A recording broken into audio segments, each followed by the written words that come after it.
Yes, that's me. I woke up that morning to the sound of a transistor radio playing from the kitchen.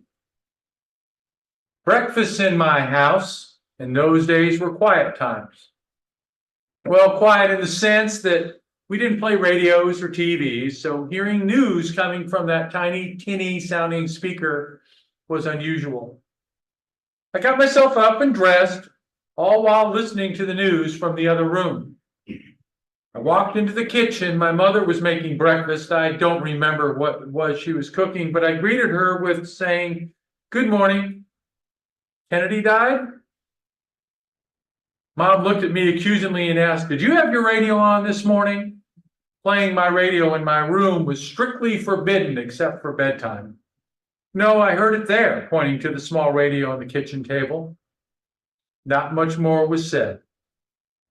At least that I remember anyway. I do remember going to school that June day. See, back then we went to school until the middle of June, and we actually started after Labor Day. But in school, we talked about what assassination was and how sad that another Kennedy had been killed, and our day went on. That was June 6th, 1968. I start by telling you that story of the assassination of Bobby Kennedy to contrast the reaction to Dr. King's murder on April 4th, just a few months before. The differences were many. No transistor radio with news in the morning. No discussions at school, no discussions of what happened in the aftermath. The death of Dr. King was not mentioned at Bateman Elementary School in Galesburg, Illinois. We didn't talk about the impact his life had on human rights, or the fact that much of the country was literally on fire after that event. The only rhetoric that I recall from that time, and believe it or not, I do have lots of memories from being that age, were passing comments that I wasn't meant to hear, like, "Well, we knew it was going to happen. What do you expect? They're burning down their own cities." No talk of freedom for all, no talk of lasting legacy, no talk of racism or white supremacy or privilege. That's what I remember. My memories of that terrible time.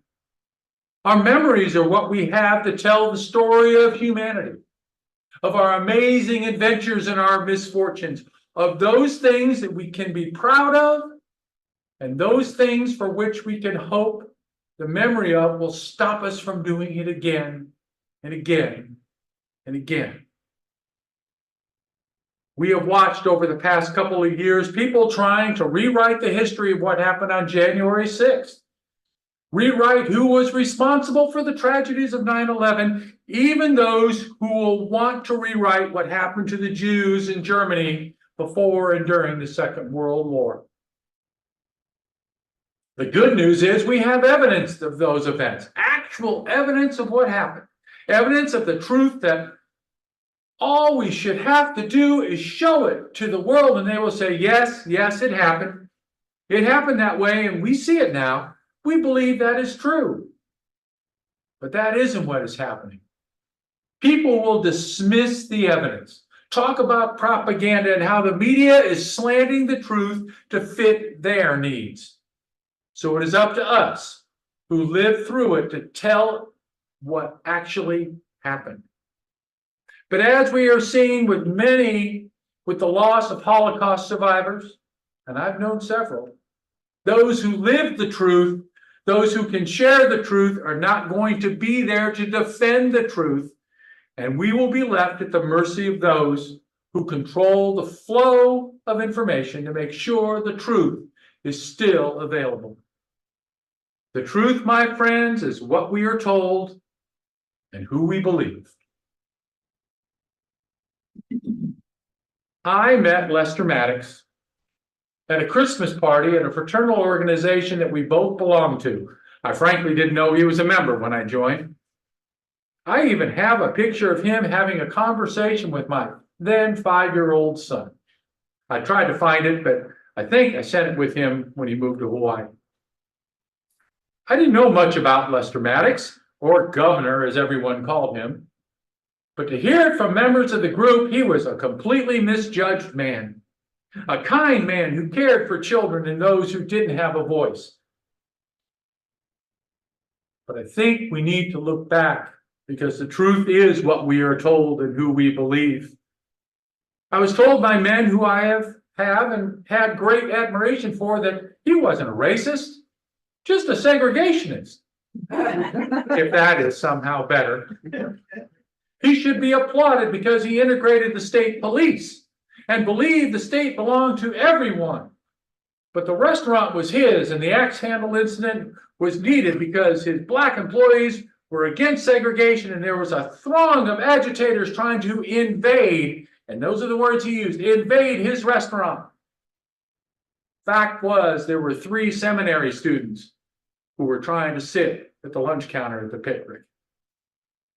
We believe that he didn't want Dr. King to lie and repose at the Capitol out of fear of a proposed storming of the Capitol by mourners or others. This was information given to him by undercover agents. But as we know, the facts were the funeral procession was peaceful. And the rumors were just that, rumors made up to accomplish that purpose, to keep Dr. King out of the Capitol. The truth is what you are told and who you believe.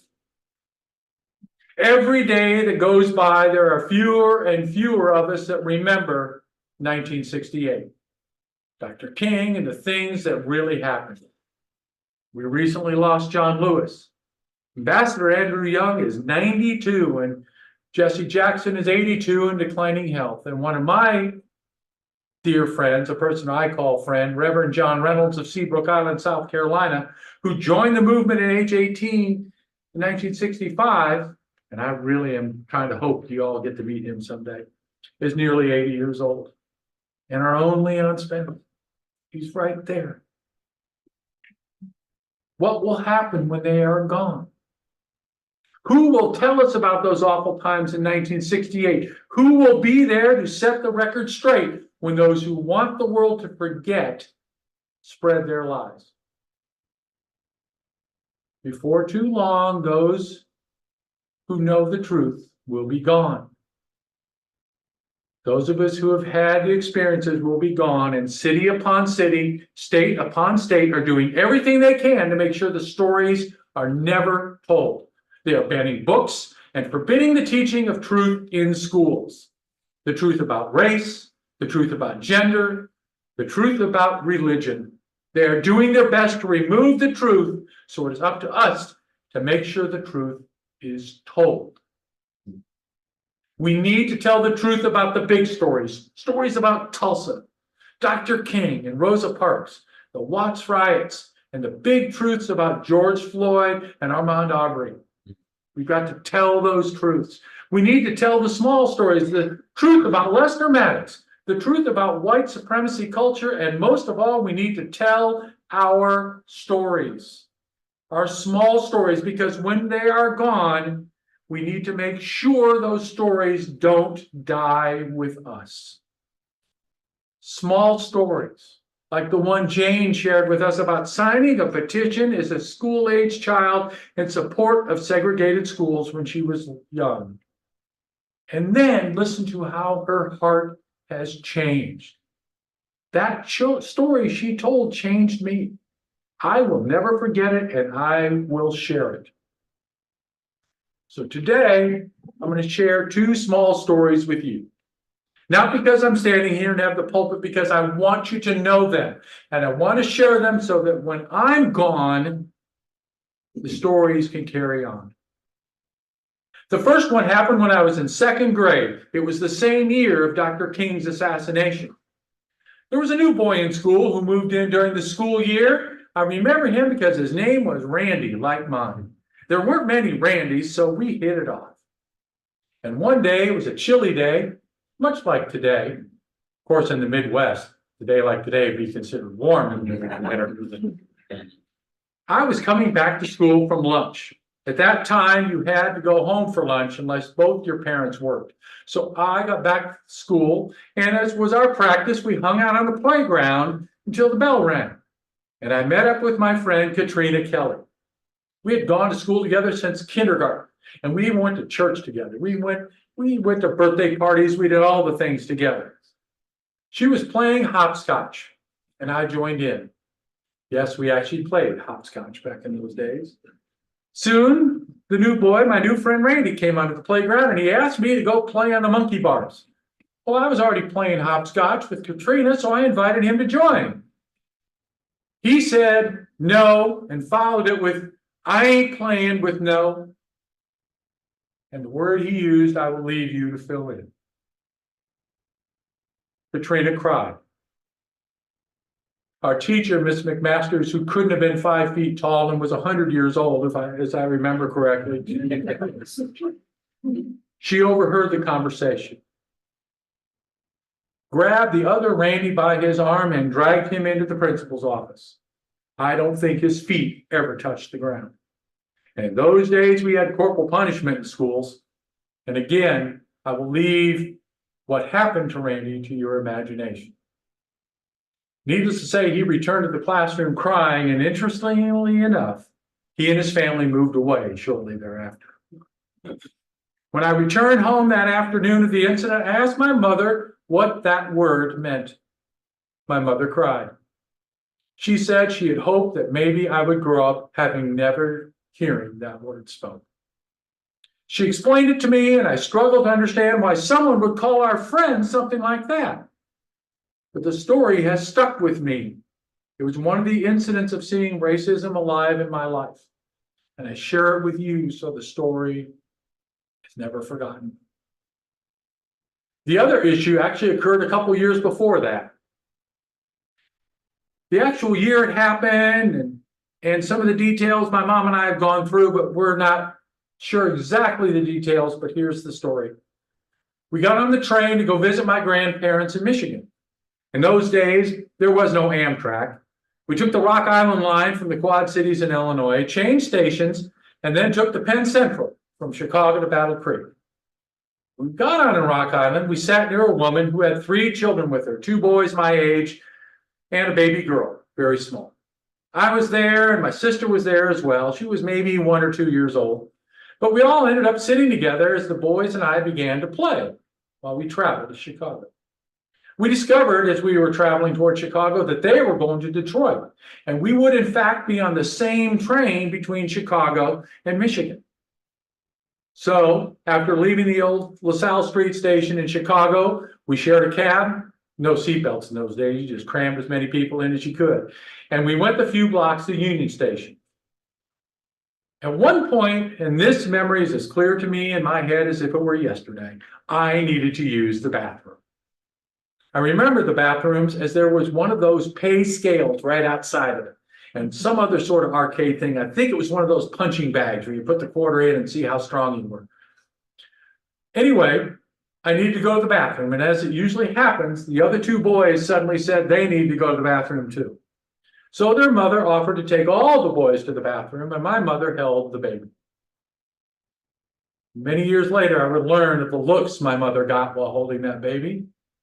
She ignored the disapproving eyes and comments. We boarded the next train, one in which the heat wasn't working, and headed to Michigan. Again, the boys playing, the mothers chatting. When we reached Battle Creek, we said our goodbyes, got off the train to the waiting arms of my grandparents for the drive to their house. When we got to the house, my mother was crying. You see, the woman happened to be African American, and she had been traveling to Detroit from California, and because of her race, had been refused a sleeper car. So had been sitting up the entire trip from California to Detroit. The other point I want to make, and my mom and I are still not clear on all the details, but remember the woman being the wife of a serviceman who had just been sent to Vietnam, and she was going home to Detroit while he was overseas. Those are my stories. And I've told you to them before. I don't apologize for telling them to you again. We need to tell our stories. And I'm asking you to tell me yours. And if I've heard it before, I promise I will listen ever more intently this time. Tomorrow, we will share with Statesboro and the rest of the world the story of Dr. King, part of that story that was told so beautifully this morning. And thank you for sharing that with us. Most of the people there and who will be there to celebrate probably were not even alive when he was living in Georgia. Most of us don't remember 2 drinking fountains, backdoor entrances, and a would-be governor standing with an axe handle at the door of a restaurant fighting integration. We are asked at the King holiday to do service instead of seeing it as a day off to rest and eat hot dogs. Well, this year, I'm asking that service to be to tell each other our stories. Tell them to everyone who will listen, and more importantly, tell them to those who won't. Tell your stories. Tell them over and over again. And if you've heard the stories before, listen again. Listen for the parts you may have missed. Listen for the emotion in those stories. Listen for the truth in those stories. And then your job is to keep and share them. Make sure the stories never die. Because, my friends, the real truth is in the stories that are told, and belief in the people who tell them. May it be so. Amen.